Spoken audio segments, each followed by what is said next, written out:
Imagine que você mora em São Paulo e conheça os maiores chefes de cozinha do Brasil. E o Alex Atala te chama para trabalhar no restaurante dele, no Dom. Mas você tem pouca idade, 20 e poucos anos, e você assume uma cozinha do restaurante do Alex Atala. Imagine o seguinte também, que o seu irmão morre e ele tem uma lanchonete num bairro bem assim, afastado desse meio da galera que tem muito dinheiro e tal, em Osasco, por exemplo, né? E você abandona o restaurante do Alex Atala para trabalhar numa lanchonete. Eu sei que pode parecer estranho começar o vídeo dessa forma, mas a série O Urso fala sobre isso. Então assim, nós temos o Carme, que é um chefe de cozinha de pouca idade ainda, com um talento absurdo, apesar de que a palavra talento aqui não se aplica, e eu vou explicar para vocês o porquê.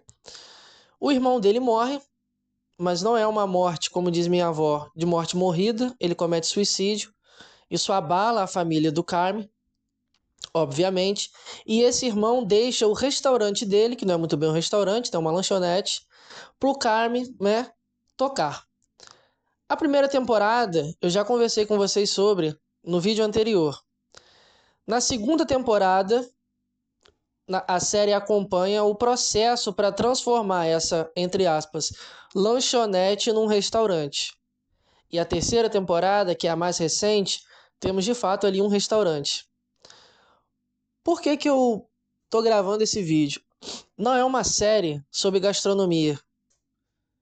Eu sei que é meio bizarro dizer isso, porque se você coloca no YouTube, no Google, ou se você assiste na Star+, por exemplo, você vai se ver diante de uma série sobre gastronomia. Comida, a rotina de uma cozinha, a rotina de um restaurante, o serviço, desde os garçons, a preparação, servir, entender, etc, etc, etc. Entender toda a logística, né, que gira em torno de um negócio do restaurante, de ter um restaurante. Só que a série é sobre saúde mental. É sobre saúde mental masculina. Mais em específico, o Carme. Essa terceira temporada teve um impacto muito grande para mim, porque muitas das vezes nós, eu e você, sem perceber, nos transformamos naquilo que um dia odiamos. Vou repetir. Às vezes, sem perceber, você pode se transformar naquilo que você um dia odiou, ou naquele que você um dia odiou. Pensa no seguinte: imagine que você começa a trabalhar num lugar e o seu chefe pega muito no seu pé. Diz que você está fazendo errado, que você é um inútil, que você não presta para nada. Imagine que esse chefe tenha um comportamento com você extremamente hostil. E a sua saúde mental nesse trabalho, cada dia que passa, piora ainda mais.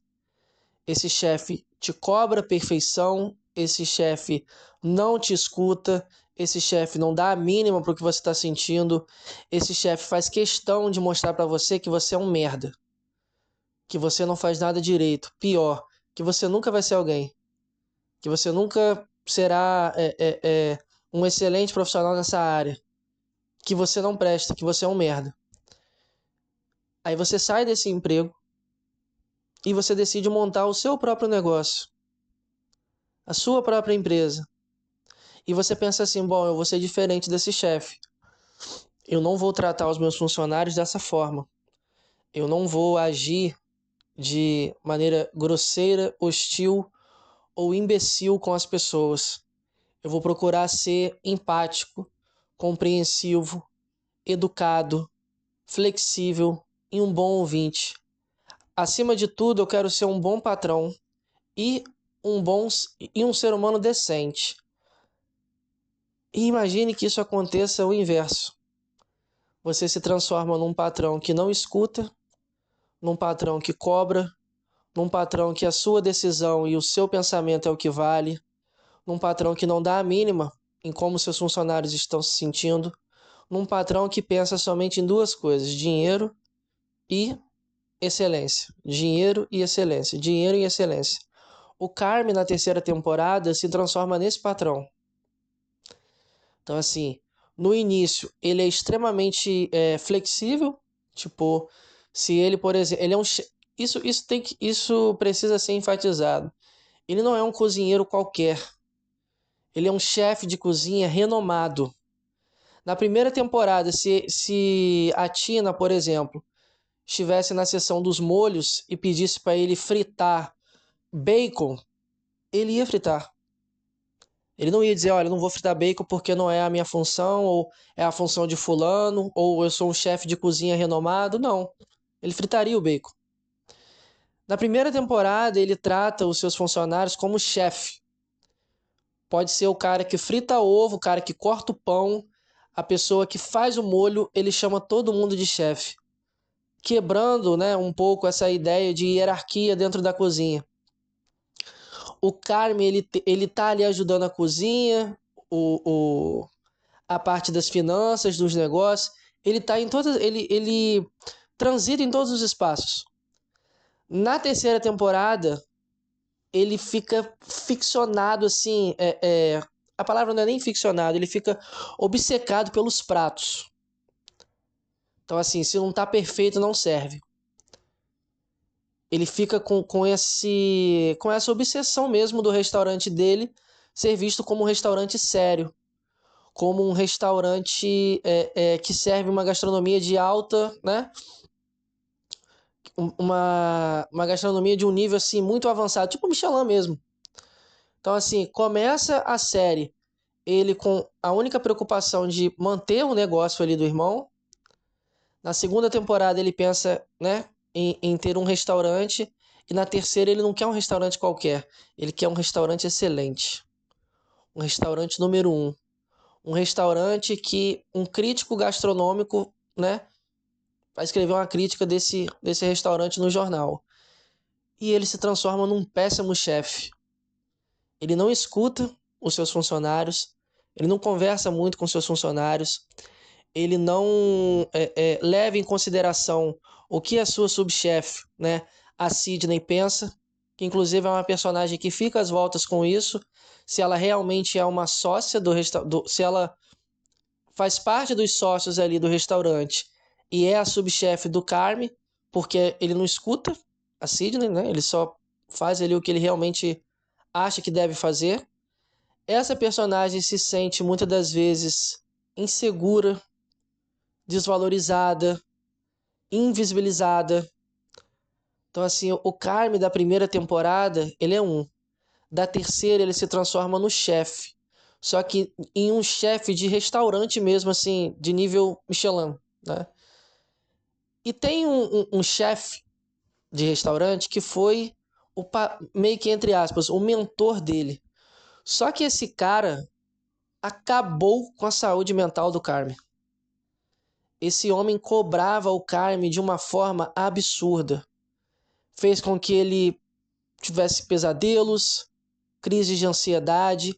O Carme se cobra constantemente. Então, assim, a perfeição para ele é algo que ele espera alcançar, mas que nesse processo ele se destrói. O Carme espera alcançar essa perfeição, mas nesse processo ele se destrói. E ele também não se dá conta do quão brabo na área dele ele é. Para ele, na cabeça dele, ele nunca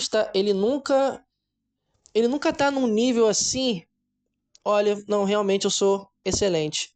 Parece que inconscientemente esse ideal do eu, né, que o chefe dele, que esse patrão dele colocou, esse ideal de eu de perfeição, o Carme nunca alcança. O Carme não consegue falar sobre seus sentimentos. O Carme, no último episódio da segunda temporada, né, no season finale, diz que, olha, eu não posso me relacionar porque isso toma demais a minha cabeça. A minha profissão eu preciso ser 100% obcecado, frio, distante, um robô. É uma profissão que eu preciso ter disciplina, horas e horas e horas e horas ali dentro do restaurante. Eu não posso pensar em outra coisa, eu não posso me dedicar em outra coisa, eu não posso dispor do meu tempo para fazer outras coisas, eu não posso me relacionar com ninguém porque isso toma o meu tempo. Eu preciso ser perfeito nisso aqui. Nesse caminho até a perfeição, todos os relacionamentos do Carme foram destruídos. Ele tinha um relacionamento legal com a Sydney, na terceira temporada tá horrível. Não conversou tanto com a irmã, não conversa tanto com a irmã. Brigou com o primo, se afastou de todos. Então, assim, foi uma terceira temporada que eu percebi o seguinte: caramba, o Carme, ele, sem perceber, se transformou no chefe dele. E o último episódio é um dos melhores episódios da série. Reúne uma série de chefes de cozinha, na vida real mesmo, renomados, com restaurantes com estrelas Michelin, etc. E o Carme enfrenta o patrão dele, o ex-patrão dele. E ele diz: olha, tá vendo? Eu precisava falar com você. É, você trabalhar naquele lugar me fez ter crises de ansiedade, pânico, não consigo me relacionar com ninguém, estragou todos os meus relacionamentos. Ele desabafa ali diante desse patrão, do ex-patrão dele, né? E o patrão vira pra ele e diz assim: mas olha só no que você se transformou. Olha no que eu te transformei. De nada. Tipo assim, é algo muito próximo. Não sei se você já assistiu Whiplash, Em Busca da Perfeição. História de um baterista ali de jazz. Tem o J.K. Simmons, que é uma mistura de Capitão Nascimento com um torturador, né? Ele leva o protagonista a uma exaustão absurda de ensaiar, ensaiar, ensaiar, ensaiar, ensaiar e ser perfeito, né? Destrói todos os relacionamentos desse cara. Tipo, ele termina com a namorada dele porque tá tomando muito tempo dele. Ele não conversa mais com o pai dele. Ele só pensa nisso o tempo todo. Então, assim, é uma série que conversa também sobre essa obsessão pela perfeição. O Carme, ele deseja sim ser reconhecido, ser visto como um chefe excelente. E não importa, essa parte aqui que é interessante. E não importa, todo mundo, olha, você é bom, não. Ele quer ser reconhecido, tipo, uma estrela Michelin e tal, com uma crítica ali no jornal, tipo.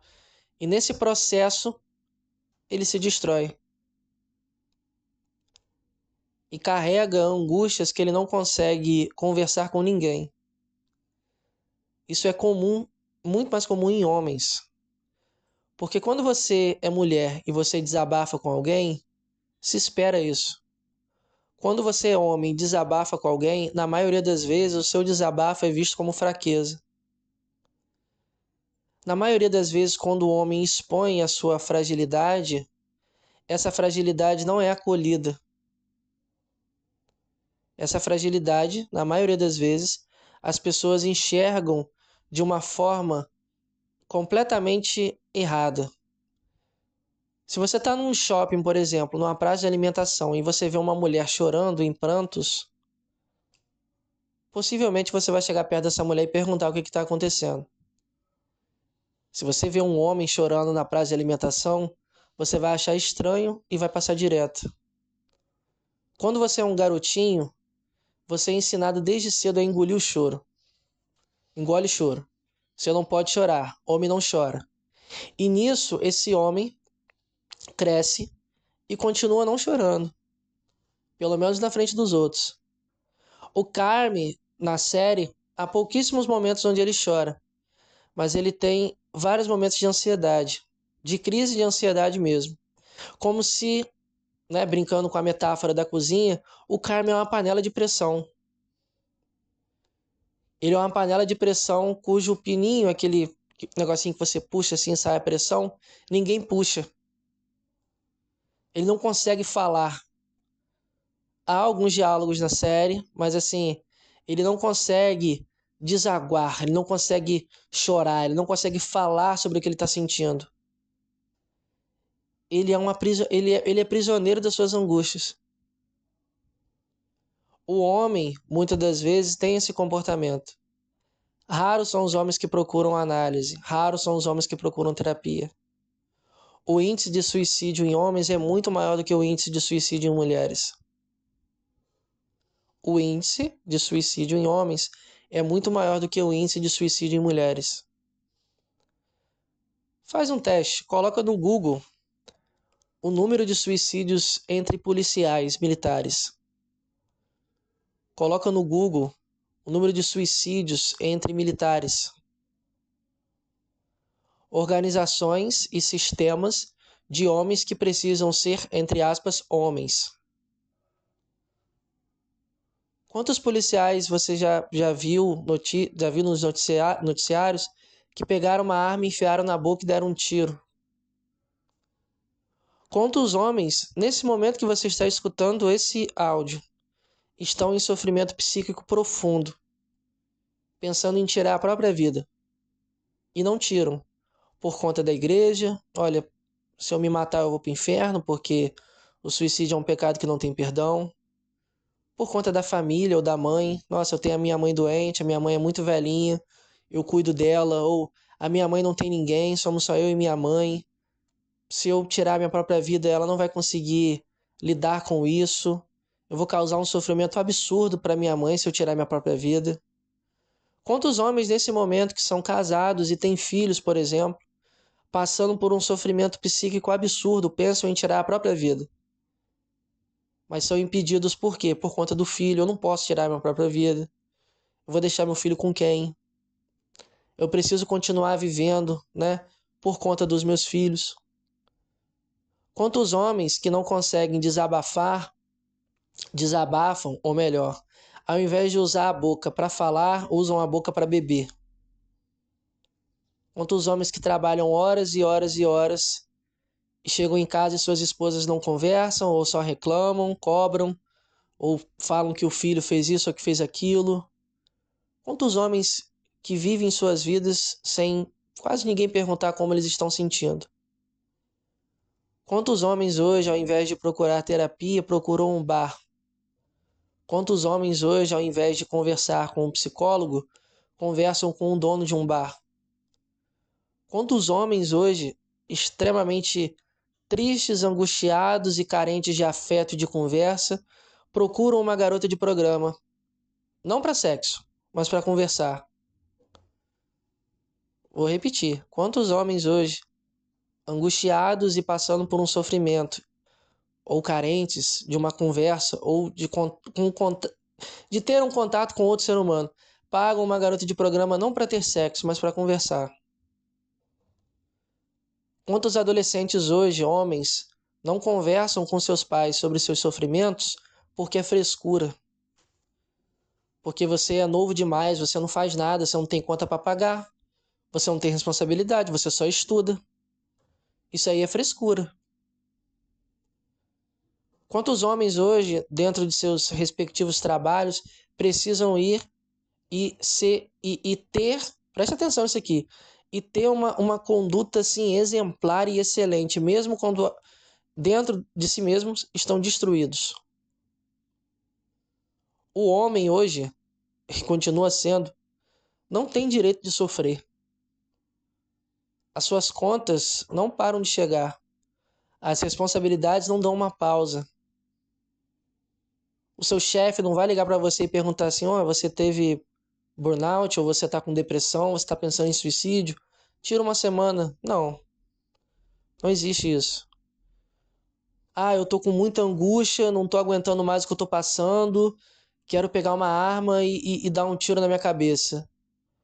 Você não tem esse direito, assim, entre aspas, né? Que tem pessoas que, infelizmente, acabam chegando a esse nível, mas ter depressão, preste atenção nessa frase, ter depressão qualquer homem pode ter, mas poucos conseguem exercer, entre aspas, o direito, entre aspas, de permanecer num estado depressivo. O homem precisa trabalhar. Se o cara é um pai de família, se ele tem filho, ele pode estar com depressão, ele pode ter pensamentos, sentimentos, ideações suicidas, mas ele precisa trabalhar. Se ele fica em casa, sem fazer nada, ele é visto como o quê? Como um vagabundo. Se uma mulher, por exemplo, está há 2 anos sem trabalhar porque está enfrentando uma depressão ou um luto, ou um período de luto logo após a morte da sua mãe, ou de um marido, etc., ou de um filho, a sociedade vai enxergar de uma forma. A nossa sociedade é muito mais compreensiva com o sofrimento psíquico de uma mulher do que de um homem. O homem ele precisa ser forte. O homem ele precisa ser frio. O homem precisa ser calculista. Um homem não pode demonstrar suas emoções. Um homem não pode expor suas fraquezas.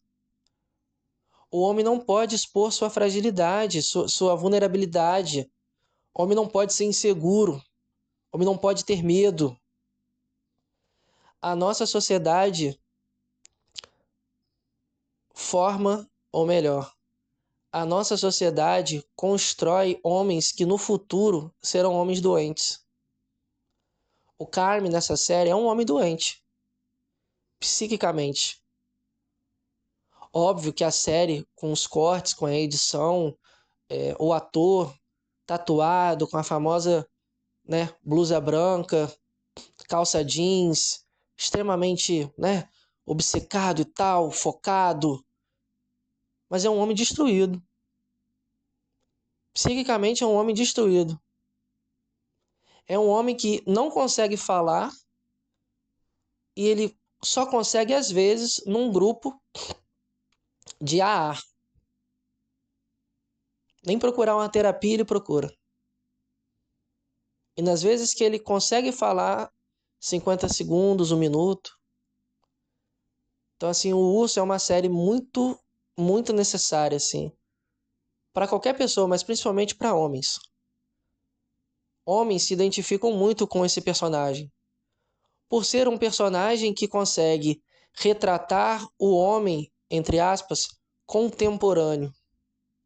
A nossa sociedade hoje é uma sociedade que constantemente as pessoas costumam criticar o mimimi, né? Somos uma geração mimimi, os homens de antigamente não eram assim. Suicídio existia antigamente. Sofrimento psíquico existia antigamente. Episódios e períodos depressivos existiam antigamente. Às vezes o homem não... O homem no passado, ele não chegava e dizia assim, olha, eu tô triste, eu tô angustiado, eu tô inseguro, eu tô com medo. Ele não tinha esse espaço, como tem hoje nas redes sociais, né, na nossa sociedade, os inúmeros debates em torno da masculinidade tóxica, toda a desconstrução de masculinidade que hoje em dia estamos passando, mas esses caras bebiam, viviam com angústias assim absurdas. Todo homem é prisioneiro de suas angústias. Poucos são os homens que decidem, por exemplo, pedir que alguém abra essa prisão, abra essa cela. Poucos homens conseguem falar. A maioria dos homens vivem aguentando as suas questões calado, calado e se destruindo. Alguns se destroem de forma explícita e visível aos olhos dos outros. Outros se destroem internamente e ninguém nem vê. Ninguém nem vê. Assim, o quão destruído um homem pode estar. Às vezes ele pode estar rindo, brincando, pode ser um bom marido, um bom filho, um bom pai. Mas quando ele deita a cabeça no travesseiro, quando ele entra dentro do banheiro e liga o chuveiro, quando ele está sozinho, sem ninguém ver, é quando esse homem se depara com o real do seu sofrimento. Tem uma cena muito bonita no filme After Sun, que conta a história de uma moça que está revisitando, né, gravações das férias que ela passou na Turquia com o pai dela, quando ela era criança. E tem uma cena onde todo mundo canta parabéns pro pai dela, né? E o pai dela tá ali sorrindo com ela, passa protetor nas costas dela, toma banho na piscina, joga sinuca com ela, sorri o tempo todo com ela, e a cena corta para ele chorando. Chorando muito. de costas assim, sentado na cama. Uma cena antes ele estava sorrindo e comemorando com a filha, uma cena depois ele está chorando, com uma angústia absurda. Não se sabe ao certo se no final do filme ele se matou ou não, se foi uma morte simbólica, né? Representando, por exemplo, a fase da adolescência e barra adulta dessa protagonista. Mas é uma cena que ilustra de uma forma assim perfeita como é o sofrimento de um homem, que na maioria das vezes é um sofrimento que ninguém vê.